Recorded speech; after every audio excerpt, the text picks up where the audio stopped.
혹시 그 법카 3억 9천만 원 관련하여 고발됐잖아요. 예, 혹시 조사 받으셨습니까? 아직 받지는 않았습니다. 이 법화 관련해서 질문을 주셨으니까. 아니요. 계속 할게요. 서강대하고 대전 MBC 압수수색했다는 건 사실인가요?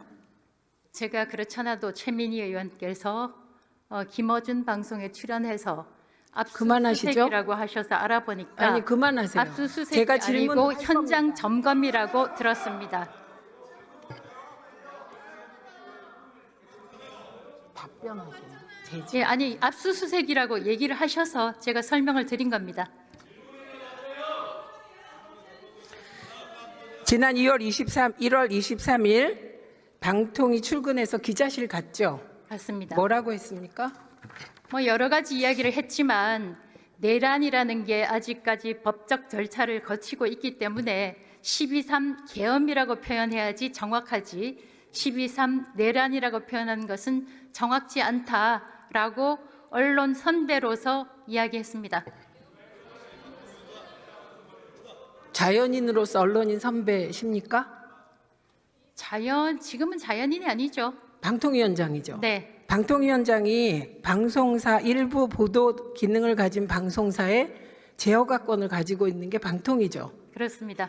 예, 그런데 그런 얘기하면 그게 어떻게 선배가 한 말로 들립니까? 그 정도 분간이 안 되나요? 저는 그 정도 분간을 충분히 하고 있다고 생각하고 일부에서 보도 가이드라인이다 이런 식으로 표현을 하는데 21세기 대한민국에서 보도 지침이라는 것은 얼토당토하지도 않고 현명한 기자들이 가이드라인이라고 받아들이지 않는다고 생각합니다. 본인은 보도 지침 내리고 갑질한 건데 요즘은 기자들이 현명해서 그걸 그냥 걷어찬 거죠. 이게 실상입니다. 그러면 서부지법 폭동 사태는 폭동이라고 쓰면 안 되나요? 저는 그 부분에서는 제가 언급한 바 없습니다. 아니 물어보는 거예요. 예, 폭동이라고 보도가 되고 있는 걸로 보고 있습니다. 그건 괜찮아요? 제가 괜찮다 말다 평가할 위치에 있지 않고 마찬가지로 내란에 대해서도 이것은 내란이다 아니다 언론에서 평가할 위치에 있지 않습니다. 언론사에서 그렇게 보도를 하고 있고 저는 그 수긍하고 있습니다. 그러니까 앞뒤말이 안 맞고 있고요. 자, 7월 31일로 한번 가봅시다. 예, 당일 몇 시에 출근하셨습니까? 제 기억에 9시에서 9시 30분, 오전 9시에서 9시 30분 사이로 기억하고 있습니다. 예, 취임식은 몇 시였죠? 취임식이 제가 정확히 기억은 나지 않는데 10시가 아니었나 생각됩니다. 11시. 11시. 예. 점심 먹고 안건 보고 언제 받았습니까? 이 타임라인을 정확히 알아야 되는데 거의 오전에 저희가 김태규 부위원장하고 김태규 당시의 상임위원하고 논의를 했었고 안건과 관련해서는 저희 두 상임위원이 논의한 끝에 담당자한테 제가 얘기를 해줬는데 정확한 시간은 기억을 못하겠습니다. 오후 1시입니다. 벌써 두 번 틀렸어요. 전체 회의 공지는 몇 시에 했죠? 오후 4시경으로 기억합니다. 회의 시작 시간은 5시 맞습니까? 예. 회의 끝난 시간 기억하세요? 7시 여간으로 기억하는데 7시에서 아마 7시 반 사이 정도. 6시 45분에 네, 끝났습니다. 7시 여간. 예. 그 공영방송 이사 후보자가 몇 명이었어요? 후보자가 제 기억에 82명으로 기억합니다. 네, 이들이 낸 서류 몇 페이지였나요? 그게 상당히 많았는데 결격 사유도 있었고 지원서도 있었고 1600페이지 정도? 예, 기억합니다. 이사 선임 안건이 1시간 정도 만에 처리됐더라고요. 1시간 좀 넘었습니다만. 예. 나머진 투표하는 거고. 네. 그러면 한 명당 몇 분인가요? 계산해 보지는 않았습니다. 그냥 초스피드로. 저희가 만약에 국회에서 아까 우원식 의장도 그런 말씀을 해주셨고 박성준 수석도 그런 말씀을 해주셨지만 이 국회에서 저희 방송통신위원회 상임위원 3명을 국회가 가진 권한과 의무에 따라서 추천을 해주셨더라면 상당히 많은 시간 논의가 필요했을 겁니다. 근데 저희는 김태규 위원 1명이었고 상당히 논의하기가 쉬웠습니다. 네, 그래서 잠시만요.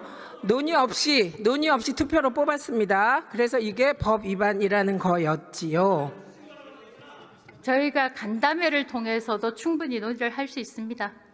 근데 취임 당일 이렇게까지 MBC, KBS 이사 선임 밀어붙인 이유가 뭡니까?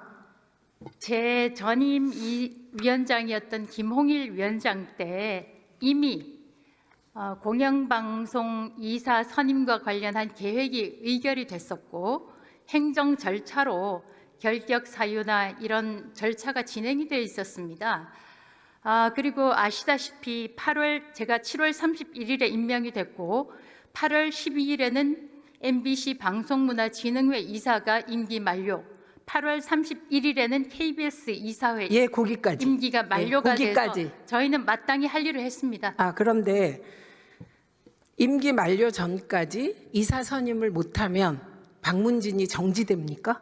저희는 저희가 마땅히 해야 할 일을 하는 거죠. 어떻게 임기가 만료된 이사들을 그냥 그대로 직에 앉혀둡니까? 새로운 정년 퇴직자가 있으면 신입사원을 뽑아야죠.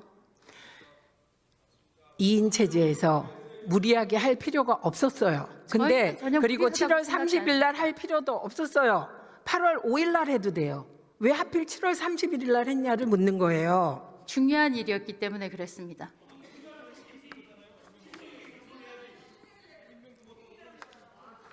그러니까 법원에서 이런 식으로 일처리를 하니까 행정법원에서 가처분 소송 받아들여지고 판판이 지고 있는 겁니다. 어제 KBS 이사 관련해서는 해임 무효 소송에서 저희 2인이 내린 처분이 합법하다고 판결이 났습니다. 제가 그 KBS 얘기하는 게 아니고 예, 그 부분 KBS 이사도 저희가 선임했기 때문에 MBC 얘기하는데 졌잖아요. 계속 졌고 행정법원 항소심까지 MBC 이사 선임 가처분 소송 MBC가 승소했고 이사들이 뭐 그런 상황 아닙니까? 네, 그리고 윤석열 정부는 시작부터 방송 장악입니다. 무능하니까 방송 장악해서 점수 달라고 하는데 그게 되겠습니까? 1단계 방송 장악, 한상혁 면직입니다. 감사원, 검찰 다 동원돼서 한상혁 결국 쫓아냈어요. 한상혁 위원장 재판 어떻게 되고 있습니까? 저희는 면직된 전임 위원장에 대해서 점검을 하지 않고 있습니다. 점검해야죠. 방통위원장 일인데. 검찰이 물증을 제시 못했고 증인을 66명이나 신청했는데 증인 신문도 잘 안 되고 있습니다. 처음에 점수 조작이라더니 이제는 점수 수정으로 바꿨다고 해요. 뿐만 아닙니다. 2단계 방송 장악 PPT 한번 보시죠. 남영진, 김희철, 권태선, 김기중, 정현주, 김유진 이렇게 다 해임시켰어요. 그런데 재판에서 다 이기고 있습니다. 심지어 김유진 방심위원은 해임됐다가 돌아왔습니다. 들어가시고요. 7월 31일 임명되자마자 졸속적으로 MBC 방문진 이사를 선임한 건 방송 장악하기 위해서였습니다. KBS 사장 바꾸려고 한 것입니다. 바이든 날리면 사태부터 MBC가 비판 언론이라 이 정권의 눈에 가시였습니다. 그런데 실패했습니다. 실패할 수밖에 없었겠죠.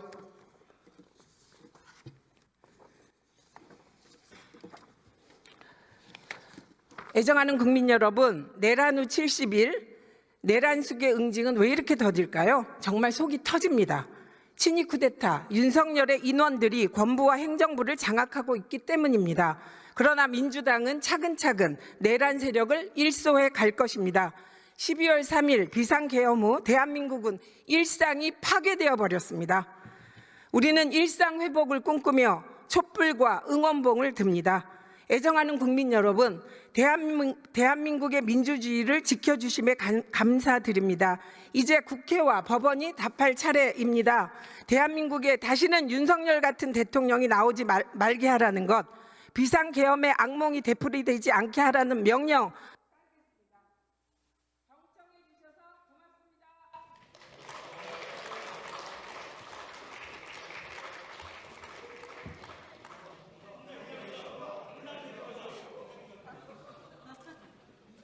최민희 의원님 수고하셨습니다. 다음은 경남 창원 의창 출신의